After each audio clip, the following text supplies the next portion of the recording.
하나님이 인간을 만드실 때 모든 만물과 다른 점이 있다면 동물은 본능적으로 살지만 우리 인생은 본능으로 사는 게 아니고 생각하며 사는 존재예요. 생각하는 갈대다 그래야죠. 그래서 우리는 생각이 굉장히 중요합니다. 여러분, 우리가 누구와 대화를 해도 생각 없이 말하고 생각 없이 듣는 것은 그거는 아무 의미가 없어요. 우리가 다른 사람의 말을 듣더라도 굉장히 생각하면서 들으면 그 말 속에 우리가 엄청난 비밀을 찾아내고 축복을 찾을 수 있어요. 하물며 우리가 하나님 말씀 들을 때 건성건성 듣지 말고 하나님 말씀 들을 때 굉장히 생각하며 잘 들으셔야 돼요. 그래서 여러분들이 말씀 들을 때는 내 마음과 생각이 말씀에 집중해서 굉장히 말씀 들으면서 많은 생각이 여러분들에게 들어와야 돼요. 그게 하나님이 여러분을 향한 계획이고 뜻이에요. 그래서 제가 말씀드릴 때 그냥 건성 듣지 말고 잘 생각하면서 들으세요. 여러분들 굉장히 중요한 얘기니까 잘 들으셔야 돼요. 세상 사람들이 하는 얘기입니다. 어떻게 하는 게 잘 사는 겁니까? 잘 사는 것이 무엇일까요? 세상 사람들이 하는 얘기요. 뭘까요? 부자 되는 것, 건강에 잘 사는 것, 우리 가족이 화목한 것, 그게 우리 세상 사람들이 하는 말입니다. 여러분, 그래서 우리가 세배하면 어른들이 옛날에 덕담 이런 얘기가 있잖아요. 그래, 공부 열심히 해야지. 열심히 공부해서 너는 성공해야 돼. 좋은 직장 들어가고 그래서 돈도 많이 벌어야 돼. 그리고 부자로 살아야 돼. 그게 덕담이잖아요. 그래서 모든 사람들이 지금도 가지고 있는 꿈이 뭐냐? 부자 되는 거예요. 부자 되는 게 꿈이에요. 심지어 이런 책도 있잖아요. 가난한 아빠, 부자 아빠라는 책이 있잖아요. 그것 말고도 서점에 가면 부자 되는 삶에 대한 그 성공에 대한 이런 얘기 책이 많이 나와 있습니다. 여러분, 틀린 말을 하는 건 아니에요. 여러분들이 부자 돼야 되고 건강에 살아야 되죠. 가정이 화목해야 되죠. 그런데 그런 부자의 삶 이전에 어떤 사람이 부자가 되느냐가 중요한 거예요. 누가 부자가 되느냐가 중요한 거예요. 못된 사람이 부자 되면 그 부자가 재앙이에요. 그건 문제가 많아요. 강도가 부자 돼 보세요. 어떻게 되겠나? 사기꾼이 사기짓 하면서 부자 되면 어떻게 되겠어요? 누가 부자 되겠습니까? 어떤 사람이 부자 돼야 되겠습니까? 그러면 부자 되는 방법은 뭡니까? 어떻게 해서 부자가 됐습니까? 어떤 방법으로 부자가 됐습니까? 무조건 부자 돼야 됩니까? 못된 짓을 해서라도, 악한 짓을 해서라도 부자 돼야 됩니까? 우리가 어떻게 부자가 되느냐가 중요한 거예요. 하나님은 우리에게 진짜 부자가 되려면 우리가 가져야 될 중심이 있는 거예요. 근데 세상은 부자라는 것이 집착하다 보니까 별의별 짓을 다 하는 거예요. 여러분, 솔직히 부자 되면 누구를 위해서 사는 삶입니까? 내가 부자 됐다면 나는 부자로서 누구를 위해서 삽니까? 어떻습니까? 사람들이 부자 되면 내 행복해야지. 우리 집, 우리 집. 전부 나 아닙니까? 전부 우리 아닙니까? 여러분, 진짜 우리가 모르면 이런 세상에 살아간다. 이런 삶을 가지고 살아간다니까. 여러분, 사람의 말을 들어야 되겠습니까? 세상 사람들이 하는 말이에요. 이 말은 참고할 말이지 여러분들에게 답이 아니에요. 우리가 자꾸 사람의 말을 들으면, 자꾸 틀린 말 들으면 생각이 틀려져요. 그러니까 삶이 자꾸 틀려지는 거예요. 바른 말을 들어야 되는데. 또 신자들도 보면 이런 부분을 잘 모르면 자꾸 불신앙의 말을 해요. 자꾸 틀린 말을 한다니까. 교회에 와서도 말을 하는데 자꾸 불신앙의 말을 하는 거예요. 결국 자기도 안 되지만 남까지 어렵게 되는 거예요.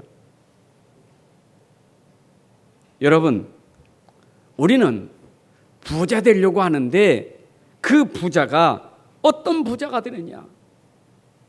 부자를 잘 모르면 부자가 되는 게 고생이라고 그랬어요. 야고보서 5장 1절에 3절에 보니까 들으라 부한자들아 부자들아 들으라 너에게 임할 고생으로 말미암아. 아니 부자가 왜 고생입니까? 너에게 임할 고생으로 말미암아 울고 통곡하라. 내 말이 아니요, 사람 말이 아니요. 사람 말은 부자 되려고 하는데 성경 보니까 부자 된 자들아 너에게 임할 고생으로 말미암아 울고 통곡하리라. 너의 재물은 썩었고 너의 옷은 좀 먹었으며 너의 금과 은은 녹이 슬었으니 이 녹이 너희에게 증거되며 불같이 너희 살을 먹으리라. 너희가 말세에 재물을 쌓노도다. 여러분,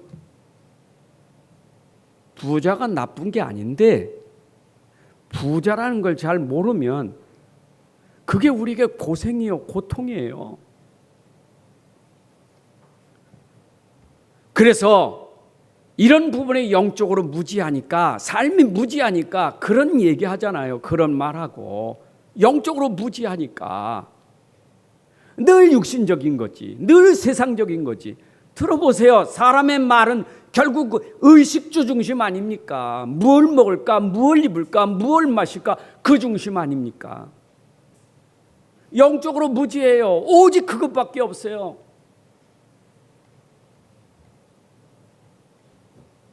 영적으로 무지하면요, 결국 무지 속에 흑암이 역사하게 돼 있어요. 여러분, 누가복음 16장에 나오는 거지와 나사로 얘기가 나오잖아요. 거지 나사로와 부자 얘기 나오잖아요. 누가복음 16장 19절에 이런 말이 있어요. 한 부자가 있어. 부자예요.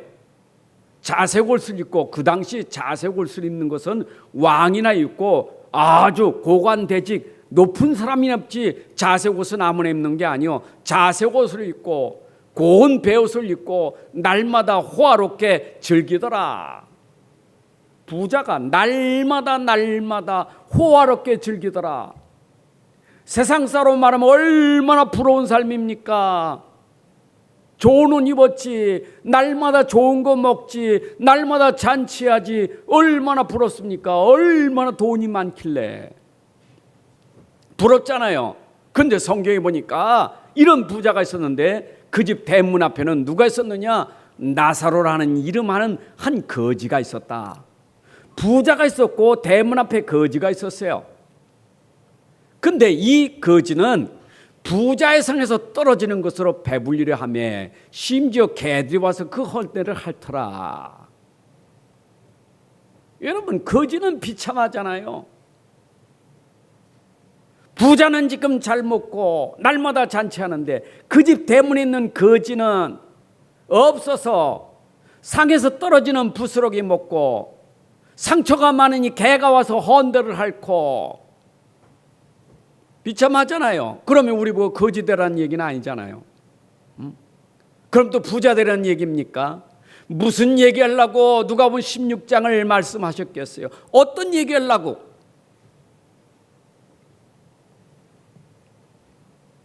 예전에 삼성그룹의 창시자가 자기 인생의 마지막을 놓고 고민이 생겼어요. 이분이 성경 구절을 알고 있었나 봐. 내가 부자인데 성경 보니까 부자는 죽어 저 지옥에 가는데, 나 부자인데 그럼 내가 지옥에 갑니까? 성경 구절은 알고 있는 내가 부자요, 그럼 나는 지옥에 갑니까? 신부님한테 물어봤어. 나한테 물어볼 걸. 그 답을 주지 못했다니까. 여러분, 그럼 부자는 지옥 가고 가난한 사람은 천국 갑니까? 그 얘기입니까 이게? 영적으로 무지하면요, 부자가 비참한 거예요. 영적으로 무지하니까 오직 사는 것은 오늘 잘 먹고 잘 살고 즐기는 게 전부요. 그에게는 하나님도 없어요. 내세도 없어요. 오로지 오늘 행복하고 즐거우면 돼. 그게 오늘 부자들이요. 여러분, 우리가 그런 삶을 살아야 됩니까? 솔직히 말하면 부자지만 영적으로는 거지예요. 영적으로는 거지예요. 겉으로는 많은 것 같았지만 영적으로는 거지야. 아무것도 없어요. 어떤 극과 극의 설명이죠. 예수님의 비유설과 극과 극의 설명이요. 네가 진짜 하나님 알고 복음 알고 거지로 살래? 아니면 하나님 모르고 복음 모르고 부자처럼 살래? 극과 극의 질문이요. 어떻습니까, 여러분? 거지로 살지언정 나는 하나님 믿고 살겠습니다. 난 복음을 가지고 살겠습니다. 그것하고 난 하나님도 싫어. 복음 없고 다 싫어. 난 부자만 됐으면 좋겠어. 어떤 겁니까? 여러분, 우리가 모르면 진짜 영적인 상태부터 이게 문제예요. 부자의 영적 상태, 완전 노예된 거예요. 세상 것에 노예가 되고 포로가 된 거예요. 그 사람에게는 그게 없으면 죽는 거예요. 돈 없으면 죽어요. 날마다 그렇게 사는 것이 끊어지면 죽는 것 같은 거예요.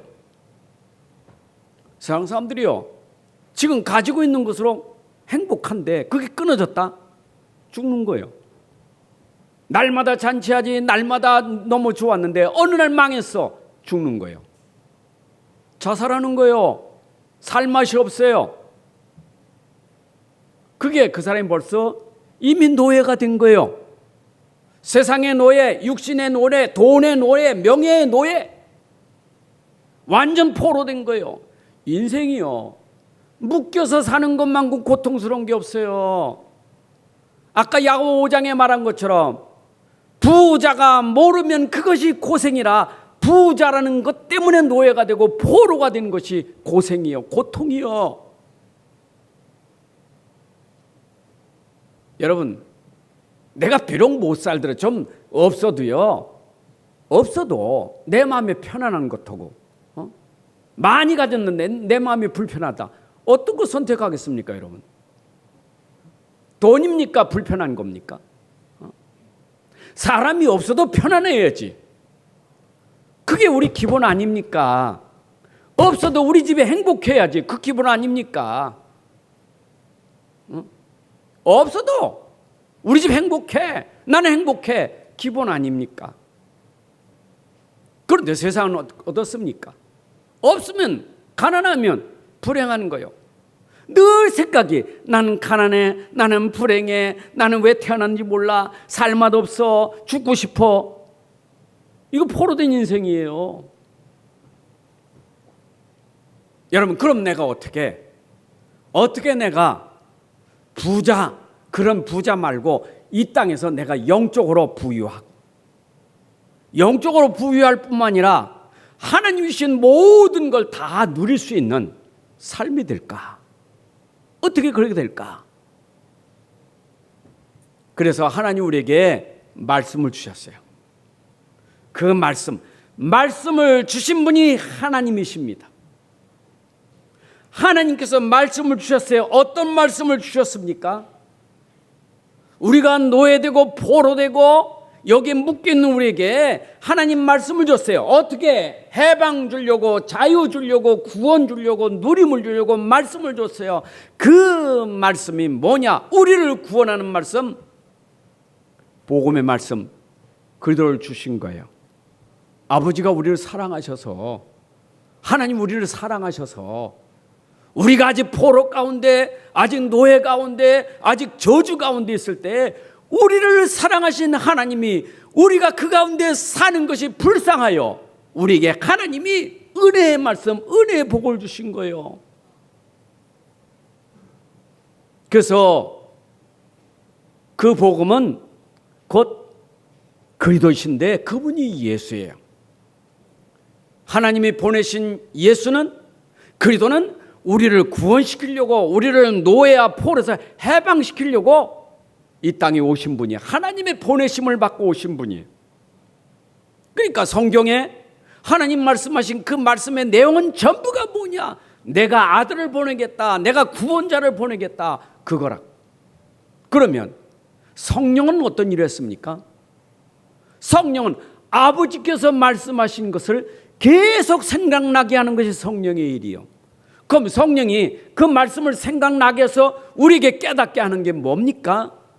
복음을 깨닫게 하는 거예요. 이게 성령의 일이에요. 여러분 66권에 있는 말씀을 누가 깨닫게 하느냐? 성령께서 깨닫게 하시는 거예요.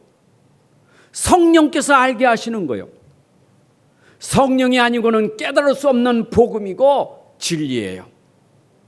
그래서 아버지가 말씀하신 것을 오늘 성령이 우리에게 깨닫게 하시는데, 누구를 깨닫게 하십니까? 하나님이 보내신 그리스도를 깨닫게 하고 알게 하는 거예요. 여러분들, 그래서 여러분들이 말씀을 통해서 내가 복음을 깨달은 것은 우리 안에 계신 성령으로 말미암아 깨닫게 된 거예요. 자, 그러면 삼위 하나님께서 우리에게 주신 이 복음은 우리에게 전부예요. 우리에게 모든 것이에요. 인생의 모든 문제의 답이에요. 여러분 인생의 어떤 문제도 복음은 답이에요. 그리스도가 답이에요.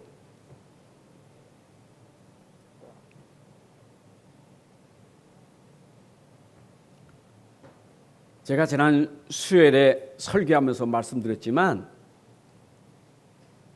사람들이 육신적인 지식은 잘하는데 영적인 지식이 없어요. 그래서 여러분들도 오늘 잘못하면, 잘못 이해하면 육신적인 지식은 가지고 있는데 영적인 지식이 안 돼. 믿음이 안 돼. 머리는 잘 알아요. 예수는 그리스도, 모든 문제 결자, 왕, 제사장. 지식은 있어요. 육신적인 지식. 머리가 좋으면 한 번만 들어도 알아. 한 번만 들어도 감 잡아. 육신적인 지식. 그러나 그 안에 있는 지식, 영적인 비밀을 모르니까 능력이 없는 거예요. 그렇잖아요.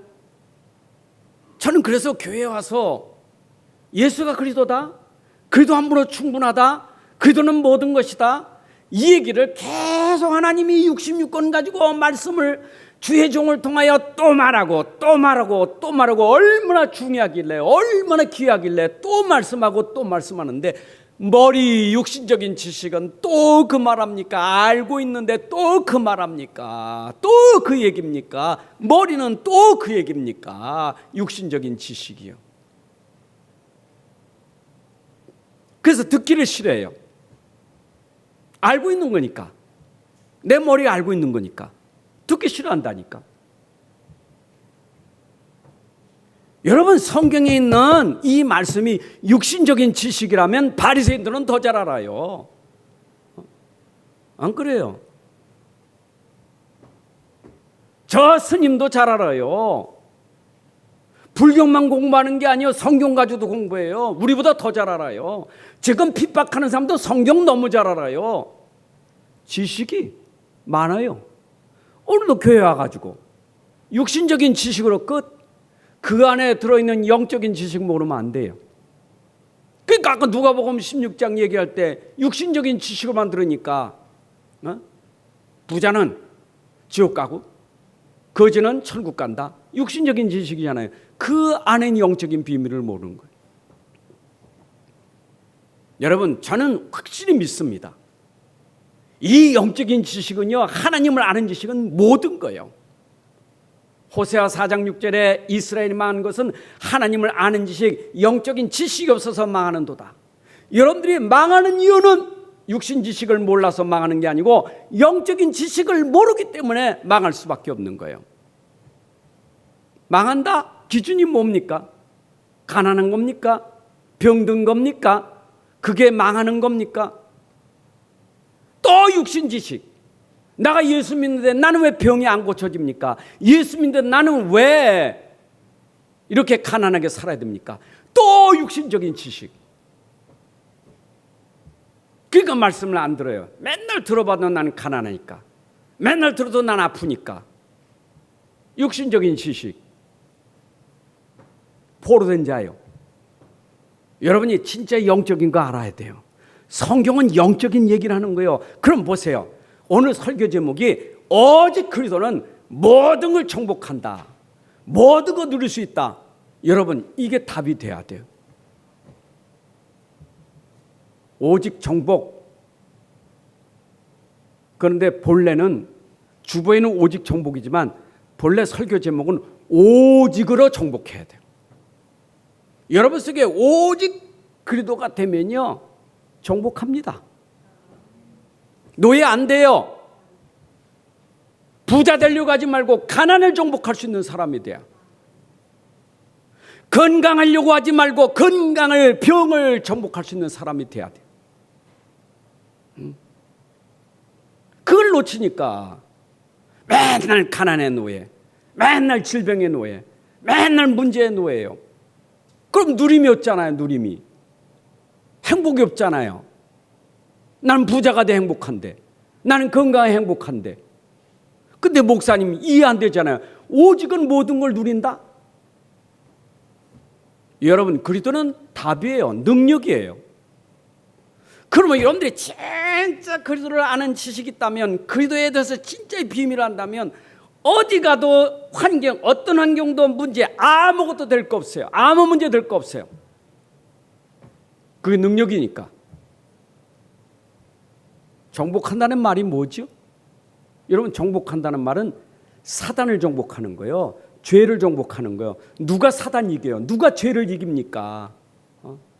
그러니까 이 땅에 지금 계속 일어나고 있는 문제가, 여러분 가정의 흑암 역사하고 죄가 역사하고 재앙이 역사하면 이길 자가 없어요. 이걸 정복할 수 있는 능력은 그리스도밖에 없어요. 그게 정복이에요. 뭐 나폴레옹이가 칼 들고 가서 세계를 정복하는 거, 그런 정복입니까? 우리가 말싸움으로 이기는 정복입니까? 어디 가서 힘써서 그 현장을 정복하는 걸까요? 속지 마세요. 그것보다 더 무서운 게 뭐냐? 흑암이에요. 여러분, 지금 그 강대국들이 그 어마어마한 무기 가지고 온 세상을 시끄럽게 만들고 있잖아요. 저 강대국이, 저 힘 있는 자가, 힘 있다고, 돈 있다고, 어마어마한 능력 있다고 약한 자를 전부 노예 포로 삼고 있잖아요. 그러니까 이걸 모르니까, 힘없는 사람이 모르니까 말이요, 바벨론 포로 끌려가지고, 거기가 노예가 포로가 포로된 거예요. 노예가 노예된 거예요. 끌려갔는데 내가 노예됐다니까 틀린 말 아니잖아요. 노예인데 포로인데 맞잖아요. 그러나 보고만 하는 사람 노예입니까? 다니엘이 노예입니까? 요셉이 노예입니까? 깨달은 사람은 이미 그 현장을 정복한 거예요. 상관없어요. 노예, 감옥 상관없어요. 나는 어떤 환경에 있어도, 나는 어떤 상황에 있어도 나는 이 복음 때문에 행복하다. 감옥에 있던 보디발의 집에서 내가 노예에 있던 나는 상관없다. 이게 능력이에요. 자, 이러면 얼마나 구체적입니까? 그 그리스도가 여러분 안에 계시잖아요. 우리 안에 계시잖아요. 여러분, 하나님 만난 사람 아닙니까? 내 안에 예수를 영접하는 순간 그 예수는 곧 하나님이시고 그 예수는 그리스도인데, 내 안에 예수님이 오셨다는 것은 하나님이 임한 것이고 그리스도가 임한 거예요. 사단 권세를 꺾는, 죄 권세를 꺾는, 지옥 권세를 꺾는 그 능력이 내게 임한 거예요. 어떻게 사시겠습니까? 여러분 이제 어떻게 살 겁니까? 아직도 내가 살아야 됩니까? 여러분 힘으로 살아야 됩니까? 이 안에 오신 그리스도와 복음을 모르니까 계속 속고 있는 게 내가 여전히 내가 사는 거예요. 그 내가 사니까 자꾸 한계가 오지. 그잖아요. 여러분 무슨 힘이 있습니까? 환경만 얼어보세요. 금방 걱정 염려하지. 내가 사니까. 그잖아요. 내가 사니까 힘들지 않아요? 맨날 보는 게 듣는 게 맨날 어려운 건데 그 내가 사니까 힘든 거예요. 그래서 여러분이 힘들기 때문에 힘 안 들이고 살 수 있도록 힘이 우리에게 온 거예요. 그분이 그리스도예요. 여러분 갈라디아 2장 10절에 그렇지 않습니까? 이제는 내가 사는 것이 아니고 오직 내 안에 그리스도께서 사시는 것이라. 여러분이 사시지 말고 여러분 안에 그리스도께서 사셔야 돼요. 이게 그리스도인이에요. 내가 육체 가운데 살지만 나는 하나님의 아들 그리스도를 믿는 믿음으로 사는 것이라. 믿음으로 사셔야 돼요. 아멘. 믿음으로 사세요. 믿음이 아닌 불신앙이요. 불신자는 안 믿어 불신자예요. 불신자. 안 믿으니까 불신자예요. 신자는 내 안에 있음에도 불구하고 자꾸 불신앙한다니까. 그러니까 염려 걱정하는 불신앙하는 불신자 상태가 되는 거예요. 그래서 자꾸 육신적인 지식으로만 듣지 마세요. 그 교회 와서 자꾸 힘 빠지는 게 알고 있는데, 나는 알고 있는데 왜 자꾸 아는 얘기만 합니까? 알라고 하는 게 아니고 믿으라고 하는 얘기예요. 믿으라고. 좀 영적인 사실을 좀 믿으라고. 하나님 계시잖아요. 여러분 속에 그리스도가 계시잖아요. 정말 믿어지십니까? 이거 알고 있어야 돼. 진짜 안 보이니까 안 보여. 하나님 안 보이잖아요. 내 안에 진짜 있는지 없는지 모르잖아요. 뭔가 방언이 터져야 되고 뭔가 능력이 나타나고 뭐가 좀 떨리고 그래야 되는데 난 예수 믿는데 아무 느낌도 없어. 느낌도 없고 감각도 아무것도 없어. 응? 밖에는 얼마나 감각이 많습니까? 여러분 감각 느끼는 거 많잖아요. 내 안에 아무것도 없지. 밖에는 얼마나 오랜 많습니까? 그러니까 지식 가지고 그거 됩니까? 안 되지. 여러분 속에 있는 그리스도가 지금 살아계셔요. 그분은 살아계셔요. 능력이에요. 자, 그럼 보세요. 오늘 성경은 다 그리스도를 믿으라는 얘기지. 그리스도를 믿으면 너는 이 세상 정복할 수 있고 세상에서 누리며 살 수 있어. 행복할 수 있어. 그럼 그분이 도대체 어떤 분이길래 네가 그렇게 살 수 있느냐? 그리스도가 어떤 분이길래? 고린도서 2장 2절 3절에 이는 그들로 말미암아 우애함을 받고 사랑에서 연합하여 확실한 이해의 모든 풍성함과 하나님의 비밀인 그리스도를 깨닫게 하라. 하나님의 비밀인 그리스도를 깨닫게 하랍니다. 그리스도 안에는 지혜와 지식의 모든 보화가 감춰졌느니라.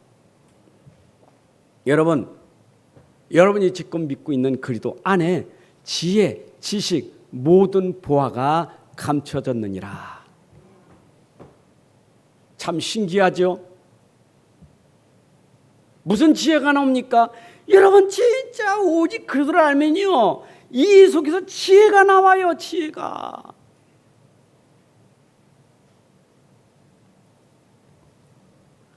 그래서 우리에게 은사가 있는데 지혜 은사가 있고 지식의 은사에 고린도서 12장 8절에 성령을 통해서 우리에게 지혜를 알게 하고 지식을 알게 하는 은사가 있다니까. 어디 안에 있던 것을 그리스도 안에 있다는 것을 알게 하는 성령의 역사예요. 1 여러분, 진짜 내가 이 그리스도 안에 있는 지혜와 지식의 말씀을 깨달으면요, 이거 알면요, 뭐 지혜 있어야지, 내가 지식이, 그 말이 아니요. 제가 서두 얘기했죠.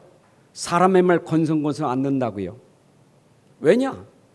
그리스도가 내 안에 풍성하면요, 지혜가 생겨요.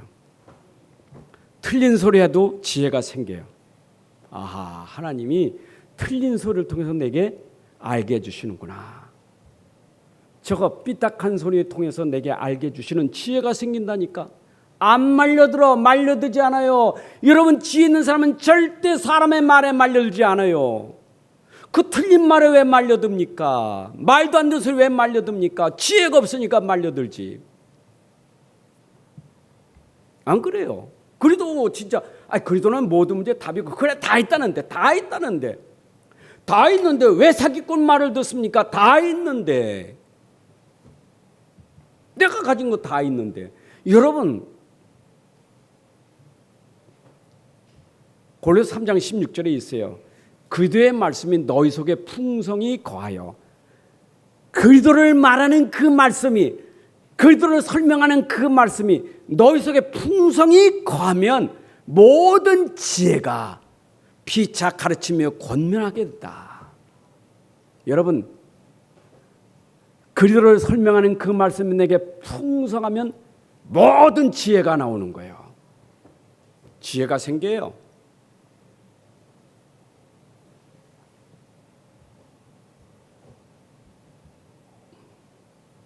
그 지혜라는 건요, 딴 게 아니거든. 때에 맞는 말하는 게 지혜잖아요. 시간표에 맞는 말을 하는 게 지혜잖아요. 그 지혜 없는 사람은 때에 안 맞는 말을 해. 시간표에 안 맞는 말을 한다니까. 지혜가 없어서. 그러니까 우리가 사람의 말 듣고 지혜 있는 사람은 그때 때에 있는 맞는 말을 해요. 그러니까 지혜 없는 사람은 같이 말려다가 그냥 같이 말하다가 같이 망해. 지혜 있는 사람은 말한 게 달라요. 벌써 말부터 달라요.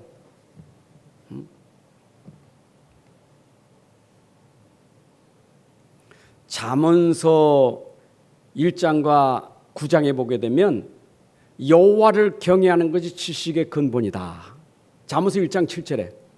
그 잠언서 1장 10절에 보면, 그 10장 9절에 보면 지혜를, 하나님을 경외하는 것이 지혜의 근본이다. 여러분, 지혜와 지식의 근본은, 여호와를 경외하는 건 하나님 말씀할 때 지혜와 지식의 근본이에요.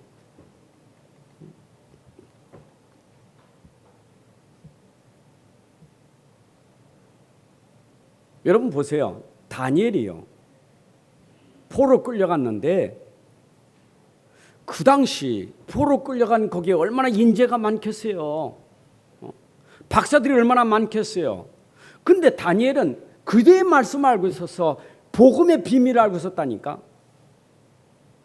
그러니까 그 현장에서 아예 성경이 증거하기를 애굽의 모든 술객보다, 바빌론의 모든 술객, 바빌론의 모든 박사보다 지혜와 총명이 10배나 더하더라.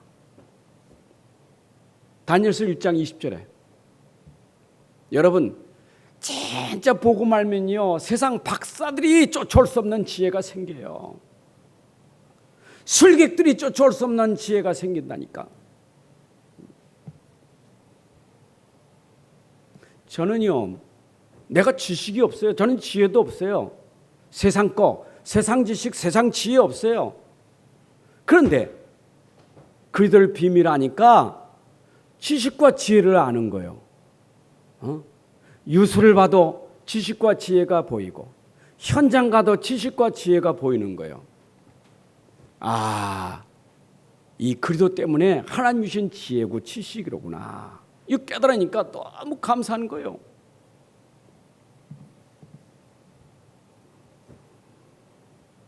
그런데 지혜로운 자는 도리어 책망받을수록 지혜가 더하고, 어리석은 자는 책망받으면 어떻게 돼요? 상처를 받아.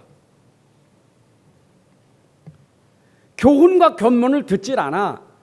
어리석은 자는 교훈과 책망을 받질 않아요. 기분 나쁘니까. 여러분 진짜 지혜로운 사람은요, 권면과 교훈과 가르침을 잘 듣고 내가 가진 지혜를 더 풍성하게 누릴 수 있는 거예요. 여러분 자녀들이 지혜 있으려면요, 부모의 책망에 귀를 기울 줄 알아야 지혜로운 자녀가 되는 거예요. 근데 어리석은 자녀는 안 들어요. 무시해요. 말을 무시해버려요.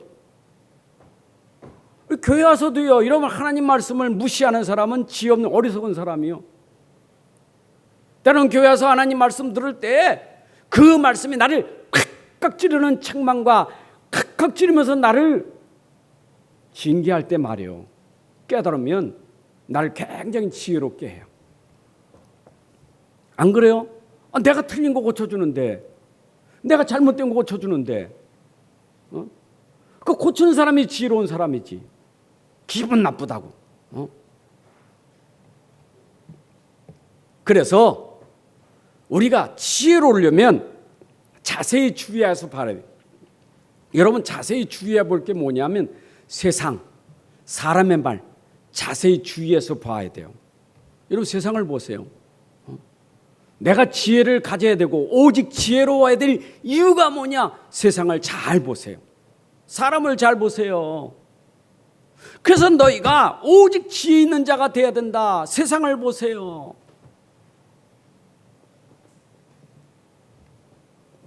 세상은요, 현실에 빠져있지 영적 사실은 몰라요. 세상이 영적인 거 몰라요. 현실은 잘 알아. 현실만 가지고 얘기하는 거예요. 그런데 현실 속에 숨겨져 있는 영적 사실은 이걸 몰라. 이게 세상이에요. 여러분 현장 가서 잘 보셔야 돼요. 사람들 얘기를 잘 들어봐야 돼요. 그래야 내가 지혜가 생겨요. 아는 거 현실밖에 없어. 먹는 거, 입는 거, 마시는 거, 눈에 보이는 거, 이거밖에 없어요. 근데 잘 보세요. 거기에 영적인 사실을 발견해야 지혜가 생기는 거예요.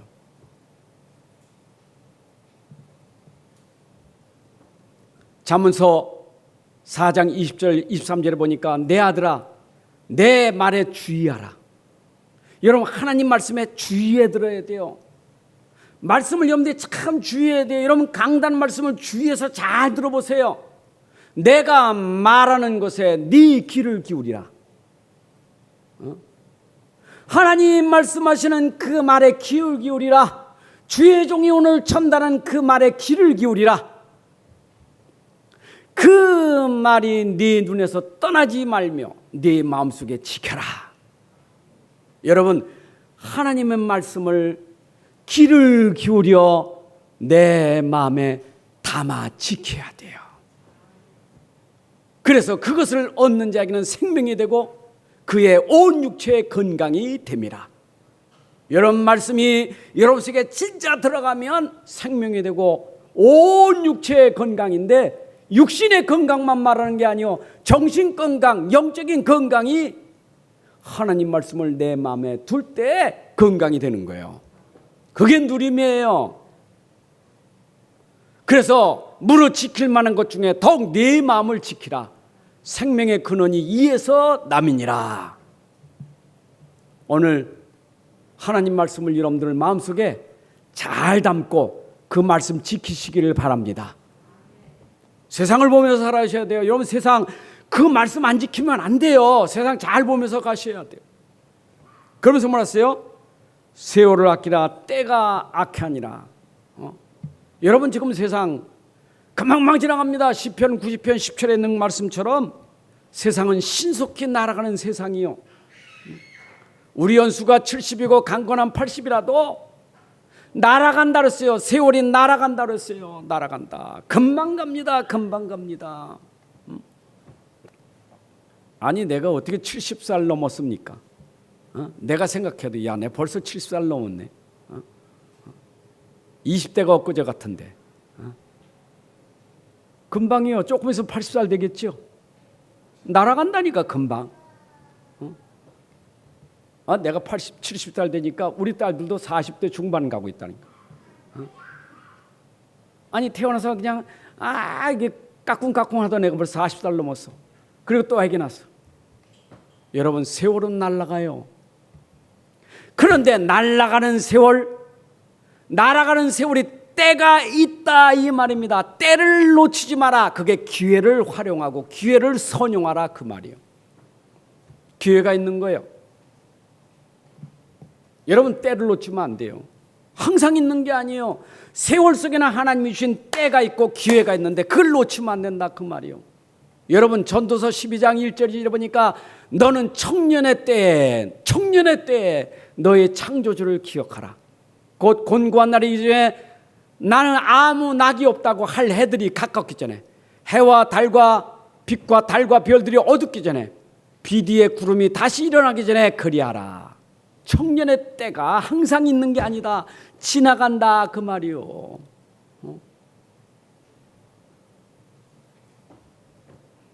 항상 청년 아니요. 살구꽃이 필 때가 있다고요. 맷돌이 빠질 때가 있다고요. 새술에 깰 수도 있다고요. 창문이 다 닫혀졌어요. 귀가 어둡고 눈이 어둡고 머리는 하얗게 되고 세월이 가면 다 그렇게 되는 이가 청년의 때가 기회인데 그 기회를 놓치면 늙어서는 아무것도 할 수 없어. 때가 있는 것이다 그 말이에요. 고린도후서 6장 2절에 이르되 내가 은혜 베풀 때 너희에게 듣고 구원의 날에 너를 도왔도다 하셨으니 지금이 은혜 받을 만한 때요 지금이 구원의 날이로다. 여러분 지금이 은혜 받을 때예요. 은혜는 항상 있는 거지만 오늘의 은혜가 있는데 오늘의 은혜를 놓치면 안 돼요. 하나님의 오늘 주시는 은혜가 있다고요. 오늘의 은혜를 받으라 이 말이요. 오늘의 시간표 주시는 은혜. 아멘. 그래서 제가요 주일 새벽마다 기도할 때 그렇게 기도합니다. 하나님 오늘도 주 백성들이 원근각지에서 오는데 오늘 주일 시간에 하나님이 주일에 줄 말씀 그때에 맞는 말씀이 우리 성도들에게 오늘 임하게 하여 주옵소서. 지난주 것 말고 오늘 지금이 은혜 받을 때요 구원의 날이로다. 여러분 내가 은혜 받아 일하지 은혜 못 받는데 어떻게 일합니까? 어떻게 주일이 은혜 못 받는데 어떻게 됩니까? 은혜 받아야 힘 생기고 힘이 생겨야 내가 전도도 하고 선교도 하고 봉사도 하고 헌신하는 거지 은혜 없는데 어떻게 됩니까? 요한복음 9장 4절에 때가 아직 낮음에 나를 보내신 이 일을 우리가 하여야 하리니 밤이 오리니 그때는 아무도 일할 수 없느니라. 여러분 언제나 일하는 거 아니요. 밤이 되면 일할 수 없어요. 지금은 때가 낮으니 일할 때 일하라. 밤이 되면 할 수 없다 이 말이요. 언제면 주님 재림하면 할 수 없어요. 심판의 날이 이르면 할 수 없어요. 심판이 오기 전에 지금이 내가 은혜 받을 때고 내가 지금 일할 때예요. 아멘입니까? 지금이요 지금. 여러분 성경에 보게 되면 마지막 때 일어날 일들을 많이 하잖아요. 마태복음 24장에 마지막 때 이런 일이 일어날 것이다. 그죠? 난리와 기근과 전쟁과 전염병과 민족이 나라가 이런 일들이 마지막 때 일어날 것이다. 마지막 때 디모데후서 3장 1절에 말세에 고통하는 때가 이르리니 고통이 왜 오느냐? 나를 사랑하며 돈을 사랑하며 자랑하며 교만하며 이런 때가 너에게 이르리니 그런 때가 지금이에요. 우리가 이런 때에 지금 내가 뭘 해야 될지를 알아야 돼요. 여러분 그 노아가 방주 만든 것은요 홍수 나기 전에 만든 거예요. 왜냐? 홍수가 임할 것이라고 하나님 말씀하셨으니까 홍수가 임할 때 구원받을 수 있는 방주를 만들어라. 언제만? 지금이 만들 때고 지금이 들어갈 때예요. 그렇잖아요. 방주 안 만들었고 방주 안에 안 들어갔으면 재앙 만날 건데. 지금도 사람들은요 뭐 지구가 멸망하고 무슨 심판이 있고 그런 소리 한다니까. 여러분 분명히 이 땅은 끝나는 날이 있어요. 여러분 인생도 끝나는 날이 있어요. 천년 만년 사는 거 아니에요. 언젠가는 죽어요. 이 세상에 항상 있는 거 아니에요. 언제는 심판받아요. 그럼 내가 언제? 지금 살아있을 때, 지금 내가 기회 있을 때 은혜 받아야 돼요. 지금 구원받아야 돼요. 아멘. 그리고 항상 우리는 오직 주의 뜻이 무엇인가 이걸 찾으셔야 돼요. 주의 뜻을 찾아야 돼요. 내 뜻 말고, 사람의 뜻 말고. 우리가 맨날 신앙생활이 내 뜻, 내 계획, 내 거 이것만 하지 말고 주님의 뜻이 뭐고 주님의 계획이 뭔가 이걸 찾아야 돼요. 주님의 뜻은 뭡니까? 여러분, 내 아버지 뜻은 뭐예요?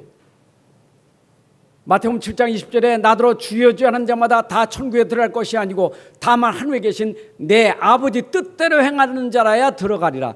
여러분, 아버지 뜻대로 삽니까? 아버지 뜻대로 행하는 자라야 천국에 들어갈 수 있는데, 그러면 내가 아버지 뜻대로 못 산 나는 천국 못 갑니까? 그럼 도대체 그 아버지 뜻은 뭡니까? 요한복음 6장 36절 40절에 예수님이 가르쳤어요. 내가 너에게 이르기를 나를 보고도 믿지 아니하는도다 하였느니라. 아버지께서 내게 주시는 자는 다 내게로 올 것이요 내게 오는 자는 내가 결코 내쫓지 아니하리라. 내가 하늘에서 내려오는 것은 내 뜻을 행하려 함이 아니요 나를 보내신 이의 뜻을 행하려고 내가 내려왔다. 나를 보내신 이의 뜻은 내게 주신 자 중에 내가 하나도 잃어버리지 아니하고 마지막에 다시 살리는 이것이니라. 내 아버지의 뜻은 아들을 보고 믿는 자마다 영생을 얻는 이것이니. 여러분, 아버지의 뜻은 아들 예수를 믿고 영생 얻는 것이 아버지의 뜻이에요. 그래서 아버지 뜻에 여러분들이 맞아야 돼요. 예수 믿는 것이 아버지가 뜻이에요. 아버지 뜻이에요. 그러면 내가 예수 믿고 구원받았는데, 예수 믿고 구원받았는데, 그럼 또 무슨 얘기입니까? 구원받은 내가, 믿음 가진 내가 이제는 구원받았으니 아버지 뜻은 구원을 누리고 살아라. 믿음을 가지고 누리고 살아라. 아버지 뜻이요. 여러분, 믿음이 오는 순간 구원받았고, 내게 온 믿음은요, 내 안에 있는 그리스도는 전부기 때문에 아버지 뜻은 네가 누릴 것은 이제 그리스도를 누려라. 딴 거 누리지 말고 그리스도를 누리시기 바랍니다. 오직 의는 믿음으로 살리라. 믿음은 내 안에 복음 누리는 거예요. 내 안에 그리스도를 누리는 것이 아버지의 뜻이에요. 이걸 놓치고 자꾸 이걸 놓치니까 우리가 자꾸 다른 것에 빠져든단 말이에요. 내가 어떻게 아버지 일을 할 수 있습니까? 아버지 일을 어떻게 합니까? 아버지 일은 나를 믿는 것이 아버지의 일이니라.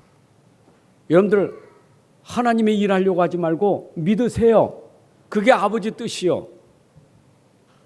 네가 하려고 하지 마. 믿으면 내가 할게. 아버지가 하는 일 속에 내가 들어가 있는 게 믿음 생활이요. 근데 우리는 자꾸 아버지 뜻을 놓치니까 아버지가 한다는데 자꾸 내가 하는 거예요. 그 내가 하니까 일하다가 시험 들고 일하다 상처받고 그 자기가 해서 그래요. 자기가 일하니까 시험 들고 상처. 누가 뭐랬어요? 일하다가 시험 들고 일하다가 상처를 받습니까? 그 전부 자기 아닙니까? 아버지 뜻은 내가 할 테니까 나를 믿어. 여러분, 내가 이 믿음 가지면 얼만큼 축복이냐? 모든 민족 만민에게 이 복음을 전달하는 증인되는 거예요. 너희는 온천하다니 만민에게 복음을 전파라. 우리가 할 일은요, 내가 가지고 있는 믿음을 만민에게 설명하는 게 내 인생 삶이에요. 내가 믿는 그리스도를 만민에게 알려주는 게 그게 내 인생 삶이에요. 여러분이 오늘도 그리스도를 설명하는 삶이 되시길 바랍니다.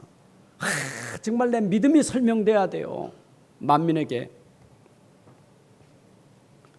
자, 그러면 주의 뜻을 모르는 자는, 이런 아버지 뜻을 모르는 자는 어떤 사람이 됩니까? 영적인 거 모르니까. 아버지의 뜻, 영적인 것, 그리스도 모르지, 영생 모르지, 믿음 모르지. 그럼 어떻게 돼요? 모르니까 하나님 말씀을 듣지도 않아. 건성건성 듣고 믿지도 않고. 그 말씀 안 들어. 말씀을 듣지 않고 전부 자기가 하는 거예요. 그래서 이런 비유를 예수님이 마태복음 7장에서 이런 비유합니다. 내 말을 듣고 내 말을 지키는 자는 반석에 집을 짓는 것 같은데 내 말 빼버리고 내 말 없이 네가 하는 것은 모래에 집을 지은 것 같다. 여러분, 어리석은 자는 하나님 말씀 빼버리고 하나님 말씀 안 듣고 내 마음대로 하니까 결국은 모래에 지은 집과 같이 무너지는 날이 오는 거예요. 그 인생이 어느 날 무너져 버려요. 여러분, 하나님 말씀 놓치면 무너지는 인생 됩니다. 무너지는 인생 되지 마세요. 말씀 붙잡고 말씀 안에서 해야 여러분들 반석이 되는 거 절대 안 무너져요.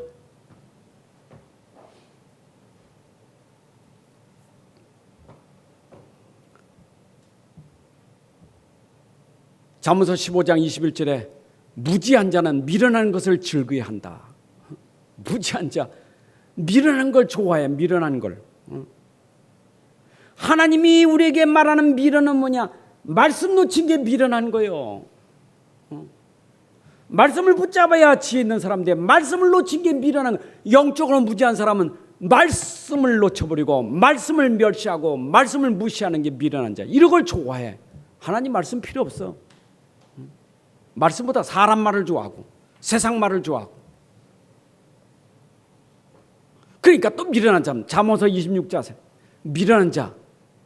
미련한 자는 뭐라 그래요? 어리석은 것을 따라가며 어리석은 걸 따라 대답하지 마라. 미련한 자의 어리석은 말을 따라서 대답하지 마라. 여러분, 지혜로운 사람은 미련한 자가 말하는 것에 대답하고 살지 말아야 돼. 답도 없어. 그거는요 통하지도 않아. 미련한 사람만 뭐 대답할 거리가 어디 있습니까? 여러분의 수준은 미련한 사람보다는 지혜로운 사람이요. 남 흉 보는데 같이 흉 보고 앉아 있고 미련한 사람이요. 말씀 다 놓치고 말씀 떠나서 그냥 수근수근대고 그 같이 그런 거요. 죽 맞힐 거 없어요. 뭐 반죽을 자꾸 맞춥니까? 그건 미련한 사람이요. 그런 걸 좋아해. 흉 보는 거 좋아하고 수근거리는 거 좋아하고 남 험담하는 거 좋아하고 이거 전부 미련한 사람이요. 그게 무슨 대답거리가 됩니까? 자꾸 이상한 사람 대답할 거 없어요. 기도해야지. 주의 뜻을 모르는 사람은 내 뜻으로 산다. 주의 뜻을 모르는 결국은 내 뜻이요. 여러분, 내 뜻은 내 생각이요.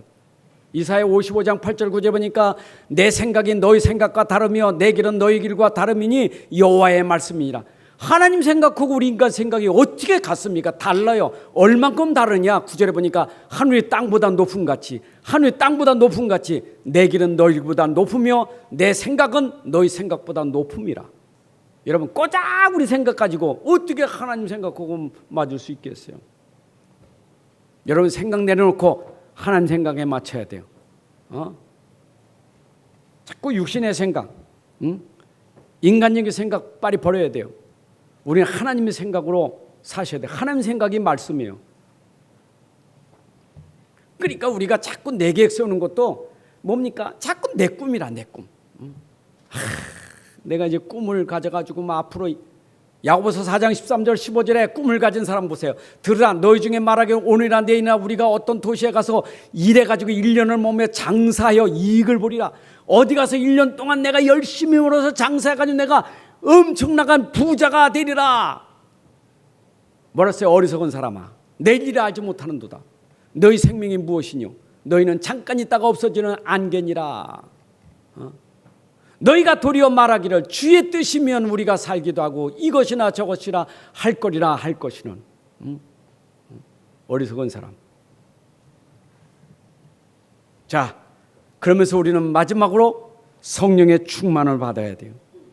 오늘도 하나님의 영으로 충만하시기 바랍니다. 스가랴 4장 6절에 보니까 힘으로도 능으로 되지 아니하고 오직 나의 영으로 되느니라. 여러분의 힘으로 능력으로 되는 게 아니라 오늘 하나님이 주신 그 영으로 말미암아 우리는 살아야 돼요. 그러면서 비유가 이거냐? 뭐라세요? 술 취하지 말라. 그리고 성령 충만 받으라.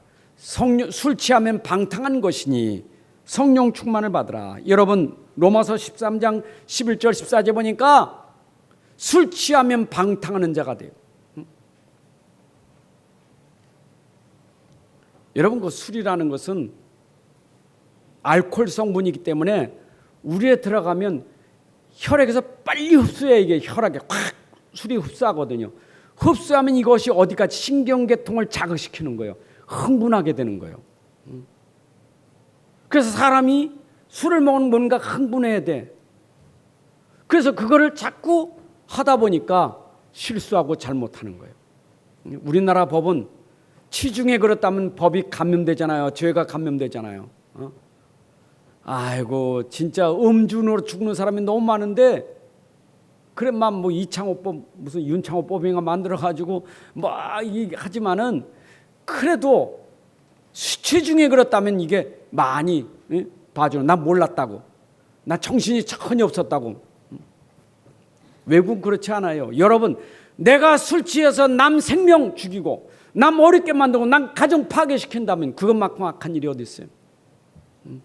나는 좋지, 나는 흥분하지, 나는 좋은데 내가 정신없이 말하고 정신없이 하다 보니까 상처 주고 남을 어렵게 하는 건 그게 아니잖아요. 나는 좋지만 나 때문에 다른 사람이 상처받고 고통받는 건 생각 안 합니까? 그래서 술 취하지 마라. 그리고 뭐 하라고? 성령으로 충만하라. 여러분, 비슷한 말이요.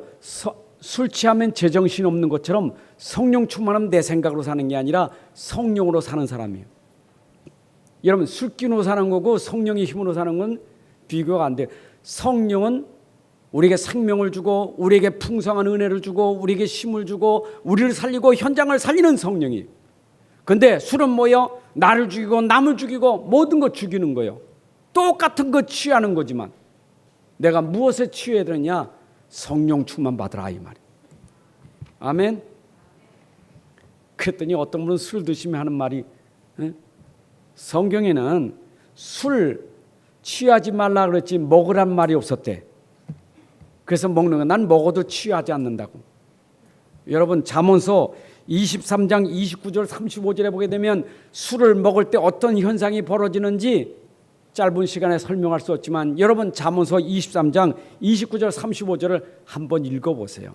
사람이 술을 먹을 때 어떤 상황이 벌어지는지. 우리 인생이요, 성령 충만 받아야 돼. 왜냐? 내 안에 성령이 임했기 때문에 이제는 성령의 인도받고 성령의 역사를 따라가야 돼. 아멘. 사도행전 2장 1절에 4절 보니까 초대교회가 성령 충만 받으니까 모든 현장을 살리는 문이 열려졌어요. 여러분이 성령 충만 받아야 모든 사람을 살릴 수 있는 거예요. 다 살려야 돼요. 여러분들 살리는 사람 되세요. 내 힘이 아니라 우리 안에 성령이 충만해야 돼요.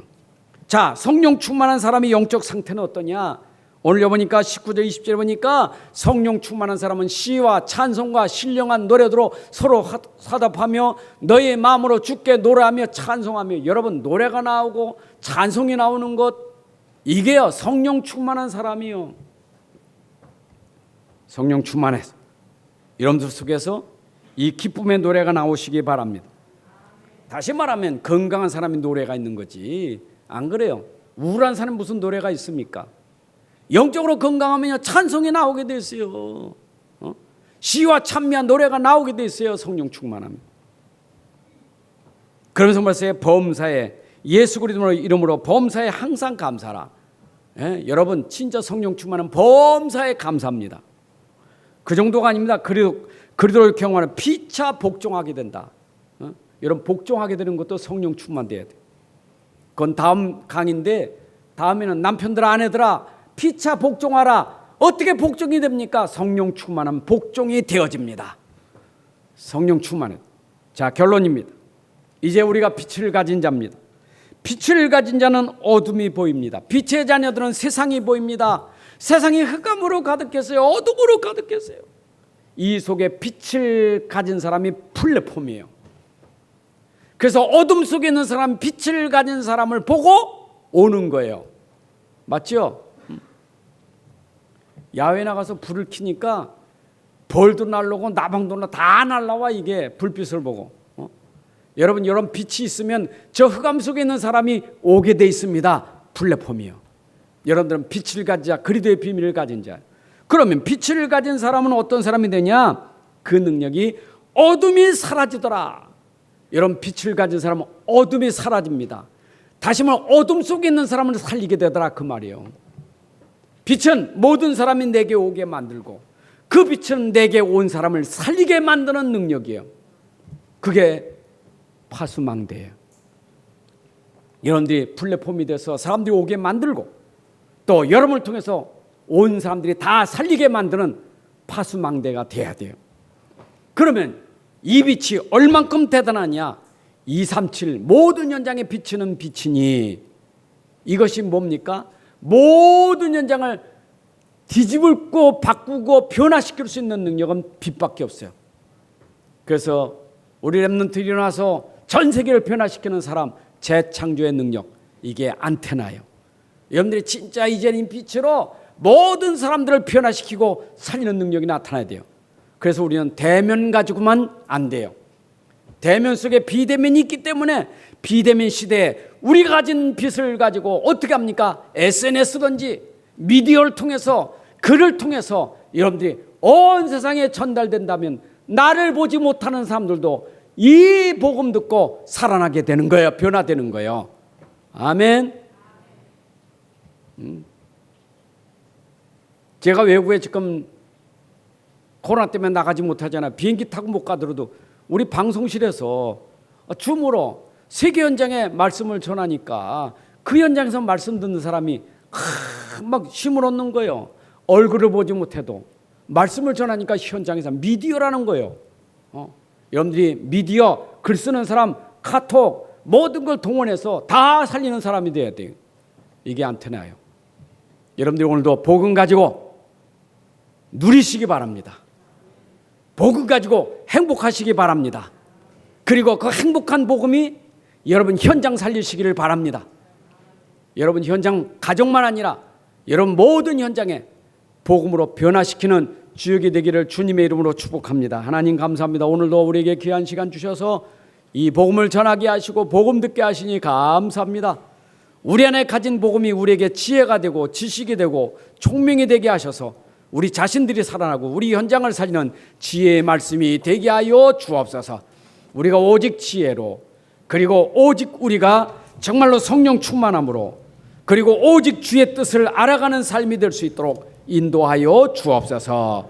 예수 그리스도의 이름으로 기도합나이다. 아멘. 이제는 우리 주 예수 그리스도의 은혜와 아버지 하나님의 크신 사랑과 성령님의 인도 역사 충만하심이 오늘 함께 예배하는 주의 백성들 머리 위에 가정과 산업과 후대들 위에 이제로부터 영원까지 함께할지어다. 아멘.